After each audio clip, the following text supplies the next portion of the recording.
I'm Rowan Rafferty. I'm the CEO and part owner of Nem Agency. I started booking shows when I was 15 because I quit school after the 9th grade. It wasn't really my thing, and I wanted to become a sound engineer. So to be able to do sound for bands, I had to start booking shows as a promoter, and then also once I started booking shows locally, I wanted to tour Finland. So I started becoming a booking agent to book band shows outside of Tampere, and then that way I got to tour as a sound engineer. And then obviously now, 16 years later, things have changed a little bit. I can't be trusted with myself in this state I'm in. My first experience with live music was at a youth center in Tampere, which no longer exists, called New Heaven, and they had different kinds of music nights, and that was my first real experience with music. And then the first real show that I saw live was Apulanta at Pakkahuone, I think in 2001 or 2002, and I think that's what kind of changed it for me. It was a big show and lots of people in a big venue, and then I kind of knew that I want to be involved with live music a lot more. But I can pull out back, I don't know what to do. I think that's a difficult question. It depends a lot on the artist and when the album is coming out, and there's a lot of different processes. But when talking as an agent, normally I know hopefully 9 to 12 months in advance when the album is coming out, and then I start looking at different venues and where to book the band and which venues suit the profile of the band. Then we contact the local promoters at each venue, and we start agreeing on a fee, and then I gradually start building the routing from there. Book it, and I try and book the shows so that they're pretty close to each other, that we're not doing, say, Oulu and Helsinki, which has 600 kilometers difference. I kind of try and keep a maximum of 3 to 4 hours drive time between venues.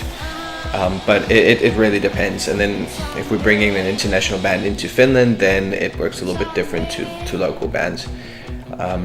And then, we work as a promoter as well, so it really depends on a lot of different stuff. And I don't know what really makes it click. I think either a band is interesting, either musically, or then they sell tickets and they're interesting to the consumer. So all of those things have to kind of click for everything to work.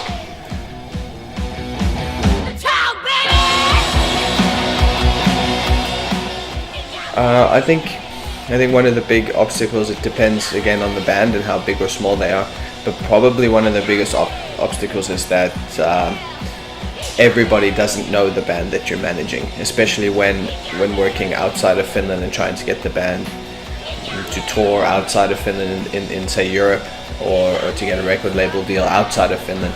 I think the biggest obstacle is that people don't know the band.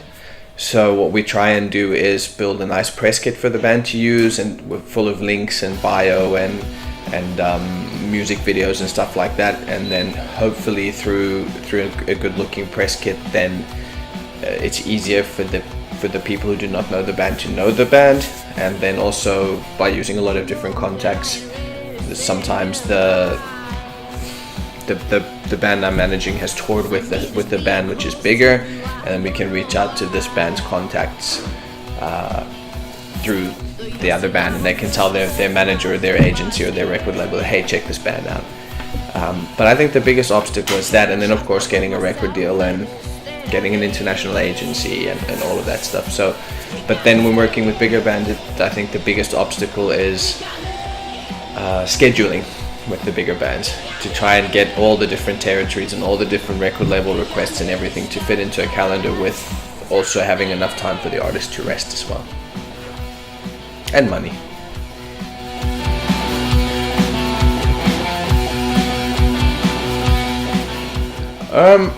I think again it depends on the band. If it's a pop rock band which is really aiming for mainstream, the sooner they have an agency the better. Because that way they can get onto good support slots. A lot of record labels take bands more seriously if they have an agent. But then I think for a rock and metal band, it's not that important, because it's really what they need to do is get on the road and really play shows and do as many shows as they can, so people they start building up their popularity and people know them. And a lot of the time, if working with an agent too soon in your career, the agent wants to book the band.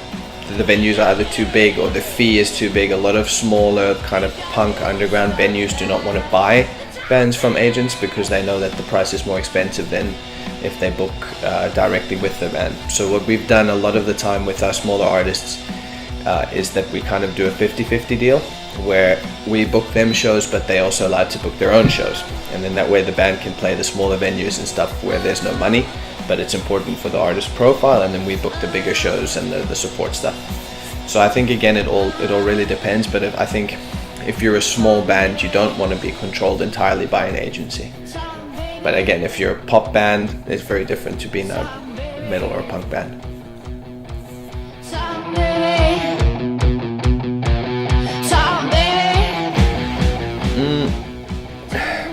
Well, there's a lot of different ways to approach. The best thing is to see if you should try and approach a label or a person at the label that you might know, or that one of your contacts know them.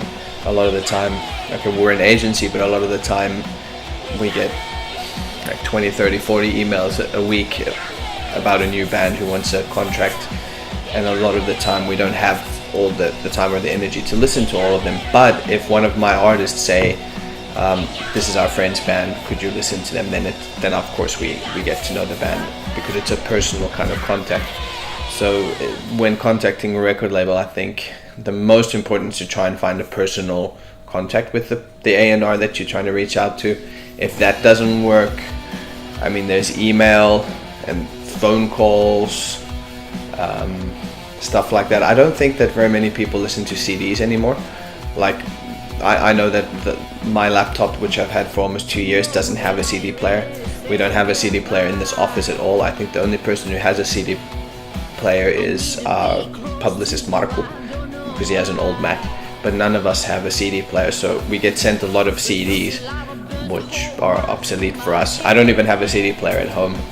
So I think now MP3s or links to different music sites work better. But I also do not want to get an MP3 attached to the email, because then it slows everything down. So I think, and then of course, good looking YouTube music videos, live videos, or then videos of the music itself.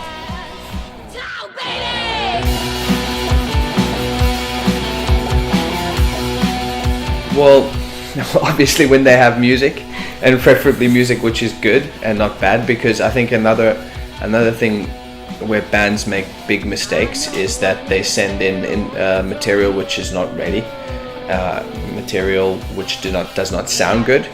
And I mean, it works the same with us as an agent or a promoter, because I mean, if you're going to send in stuff which is not good, then next time the band approaches us, we already expect the band to be bad.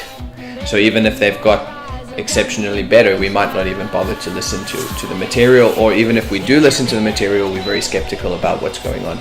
So I think it's really important that the band has a decent sounding recording, and that the band honestly feel that the music they have is something worth releasing, and really think about it that way, instead of just being excited about the first 2 songs that you made at the rehearsal. So I think that's important. And then it's important that the band has played some live shows, so the record label knows that something's happening around them. And then a good thing would also be, like, if they have a show coming up in, say, Helsinki, where the label is based, then try and touch base with them around that, and try and get the label to come out and see the show and stuff.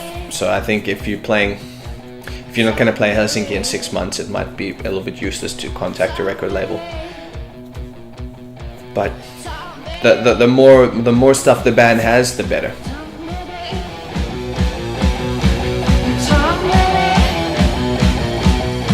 I relate to Excite because I'm the promoter for Lost in Music Festival, which is Finland's biggest city club festival, and then also Finland's biggest showcase festival.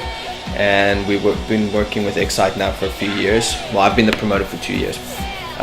And we have an Excite showcase on Thursday the 4th of October at Dogsholm, and then we have three Excite bands playing at the festival.